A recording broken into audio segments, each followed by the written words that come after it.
Assalamualaikum. Kumpulan kami akan membentangkan tentang memupuk kesetiaan penjawat awam melalui pengurusan kerjaya yang strategik. Ini adalah ahli kumpulan kami pada pembentangan kali ini. Assalamualaikum dan salam sejahtera. Saya Nur Anabaki binti Nur Hisham, nombor matrik S71727. Hari ini saya ingin membentangkan satu topik yang sangat penting, iaitu pengurusan kerjaya strategik dalam memupuk kesetiaan penjawat awam. Di dalam pengenalan, pertama sekali kita perlu faham bahawa penjawat awam adalah tulang belakang pentadbiran negara dan mereka memainkan peranan yang sangat penting dalam pelaksanaan dasar serta perkhidmatan kerajaan. Kesetiaan penjawat awam pula menjadi asas utama kepada kecekapan, integriti dan profesionalisme dalam perkhidmatan awam. Menurut kajian, kesetiaan pekerjaan sangat berkait rapat dengan beberapa perkara seperti motivasi kerja, persekitaran kerja yang selesa, peluang kemajuan kerjaya dan juga sokongan organisasi. Oleh itu, pengurusan kerjaya strategik dilihat sebagai satu pelaburan jangka panjang yang boleh membantu mengekalkan bakat, mengurangkan kadar fungsi ganti pekerja dan dalam masa yang sama meningkatkan produktiviti organisasi.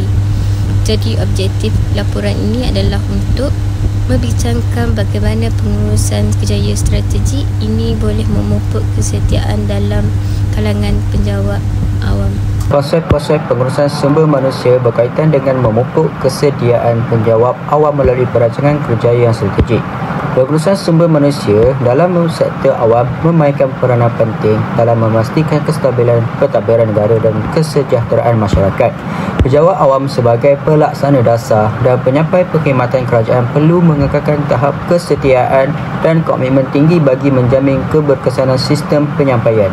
Kesetiaan penjawat awam ialah mencerminkan nilai-nilai seperti integriti, patriotisme, accountability dan tanggungjawab sosial terhadap negara dan masyarakat. Tahap komitmen individu terhadap tugas organisasi dan matlamat kerajaan secara menyeluruh, melibatkan psikologi seperti keinginan untuk kekal berkhidmat, rasa tanggungjawab moral dan keyakinan terhadap ala tuju organisasi. Seterusnya, tahap komitmen dan dedikasi individu terhadap organisasi. Selain itu, perancangan kerja strategik iaitu melibatkan proses seperti penilaian kompetensi, pelan pembangunan individu IDP, latihan berterusan, pelan penggantian dan penetapan laluan kenaikan pangkat yang jelas. Dan hubungan antara perancangan iaitu kerjaya dan kesetiaan merujuk kepada terdapat hubungan signifikan antara pengurusan kerjaya yang berkesan dengan tahap kesetiaan pekerja sektor awam yang mempunyai pelan kerjaya yang jelas cenderung untuk kekal lebih lama dan menyumbang secara aktif. Pelaburan organisasi dalam pembangunan kerjaya pekerja mendorong tingkah laku setia dan proaktif melebihi tugas rasmi. Selamat sejahtera Doktor, saya Ashwini Wasudevan, nombor matrik S71758.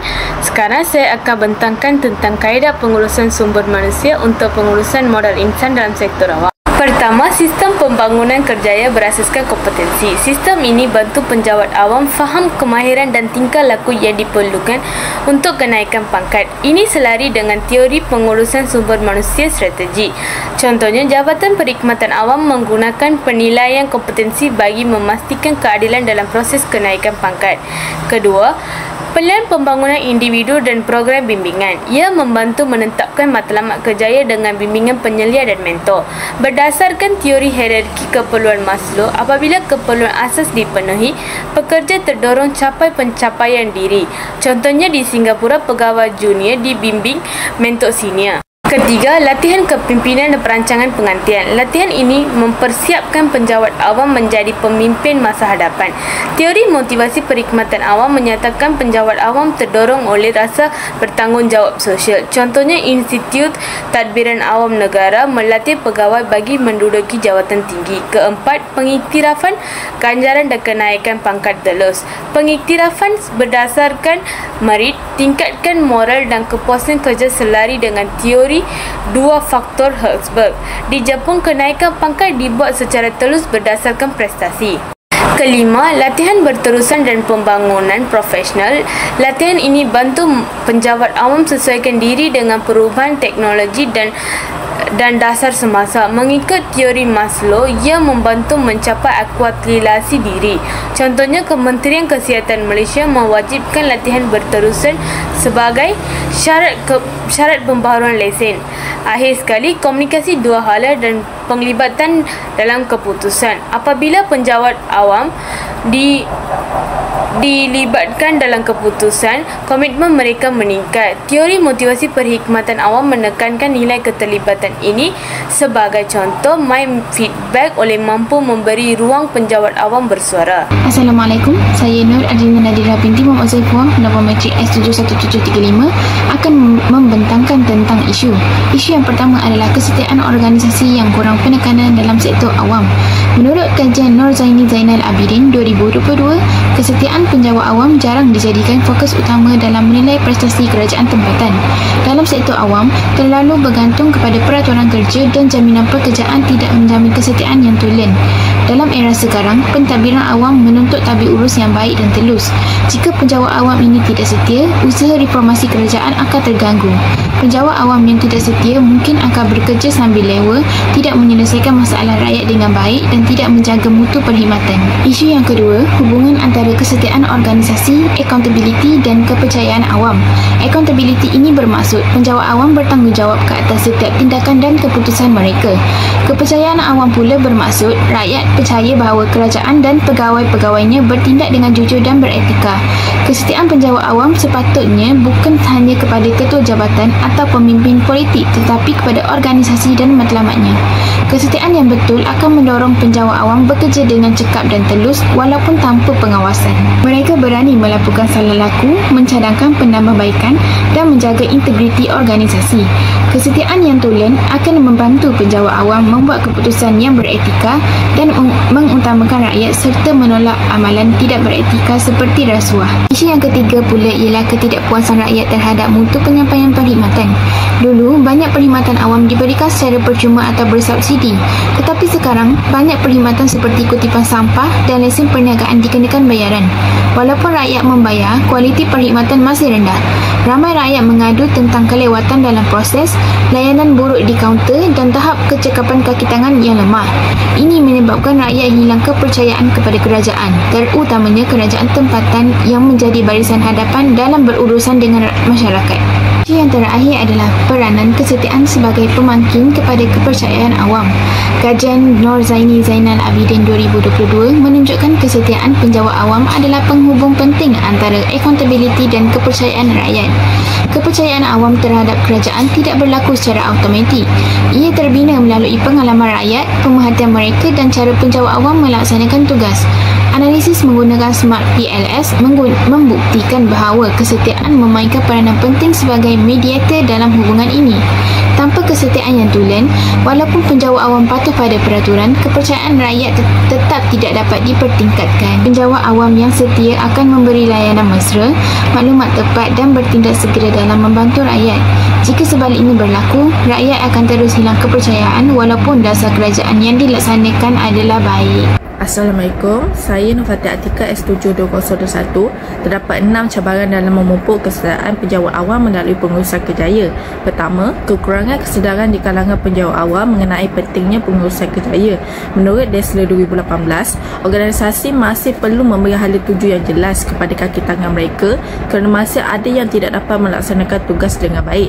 Ini membuktikan bahawa masih ada pekerja yang tidak sedar mengenai matlamat yang perlu dicapai oleh mereka untuk sebuah organisasi tersebut.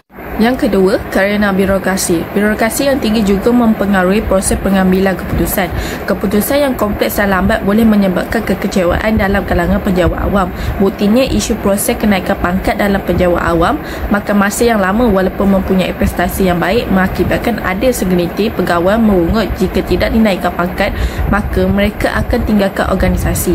Hal ini kerana setiap keputusan perlu mematuhi undang-undang dan prosedur yang ketat. Dalam buku Desler 2018, ada mengatakan bahawa ramai berhujah tentang tawaran balas bukanlah penyelesaian jangka panjang. Sebaliknya, ia perlu mempunyai polisi yang jelas. Seterusnya, kekurangan sumber daya. Kebanyakan organisasi awam kekurangan sumber manusia atau keuangan yang mencukupi. Menurut portal rasmi Jabatan Perkhidmatan Awam Malaysia 2024, kerajaan telah bertindak untuk mengatasi masalah ini. Pelbagai inisiatif telah diambil untuk melaksanakan penambahbaikan menyeluruh dalam sistem perkhidmatan awam supaya dapat menambah lagi sumber manusia. Contohnya, kerajaan telah meningkatkan kelayakan minimum kemasukan ke dalam perkhidmatan awam kepada sijil pelajaran Malaysia dan meningkatkan syarat latihan dalam prestasi individu supaya dapat menempuh cabaran yang setanding dengan kemahiran dan stamina diri. Resistensi terhadap perubahan juga jadi halangan kepada usaha memupuk kesejahteraan pejabat awam. Menurut Ismail 2015, ketidakjelasan peranan, peningkatan beban kerja dan tuntutan tugas pelbagai jadi punca tekanan terhadap pekerja pejabat awam. Contohnya, tugasan seorang guru dibebani dengan tugasan tambahan seperti pelaksanaan kurikulum, penyelarasan aktiviti pembangunan dan keperluan untuk berinteraksi secara aktif dengan ibu bapa. Tambahan pula, guru tidak ada senarai tugas yang jelas dan kerja kerani juga terpaksa diambil alih. Hal ini mengakibatkan kaki tangan tersebut berani mengambil tindakan untuk melepaskan kejayaan mereka daripada membebankan diri. Selain itu, perubahan dalam dasar kerajaan dan keutamaan politik yang kerap berlaku telah memberi kesan kepada keputusan kerjaya kaki tangan awam. Ketidakpastian mengenai masa depan dan perubahan yang tidak dijaga boleh menimbulkan rasa tidak puas hati, kebimbangan serta ketidakstabilan emosi dalam kalangan pejabat awam. Ismail 2015 juga menegaskan bahawa ketidakpastian dasar dan perubahan yang tidak jelas oleh pemimpin boleh melemahkan komitmen pekerja terhadap organisasi sekaligus mengurangkan kesetiaan mereka. Oleh itu, penting bagi organisasi memastikan komunikasi yang jelas, konsisten dan berterusan mengenai perubahan dasar yang berlaku. Akhir sekali, komunikasi dan fleksibiliti waktu yang tidak berkesan. Tanpa saluran komunikasi yang terbuka dan jelas mengenai visi, misi dan matlamat organisasi kepada pejabat awam akan membuatkan mereka mudah berasa terasing dan kurang terlibat dalam proses pelaksanaan inisiatif baru. Menurut laporan Jabatan Perkhidmatan Awam Malaysia 2024, dialog dua hala antara pengurus dan pekerja adalah kunci utama untuk memastikan semua pihak memahami dan menyokong rancangan strategi yang dilaksanakan. Oleh itu, komunikasi antara pengurus dan pekerja amat penting bagi mencapai matlamat organisasi yang telah ditetapkan supaya dapat mengekalkan kesejahteraan pekerja dalam melaksanakan tugasan jabatan tersebut. Saya akan menerangkan tentang kepentingan pengurusan kejayaan strategik dalam memupuk kesetiaan pejabat awam. Yang pertama, meningkatkan motivasi dan kepuasan kerja. Pekerja yang diberi peluang untuk berkembang dan dinaikkan pangkat akan berasa lebih bermotivasi dan setia kepada organisasi. Kepuasan pekerja ini juga akan membawa kepada peningkatan produktiviti serta kesetiaan jangka panjang dalam kalangan pejabat awam. Antara faktor penting yang menyumbang kepada perkara ini termasuklah pengiktirafan, komunikasi yang efektif, peluang pembelajaran dan juga ganjaran yang bersesuaian. Yang kedua ialah menyokong kecekapan dan profesionalisme perkhidmatan awam.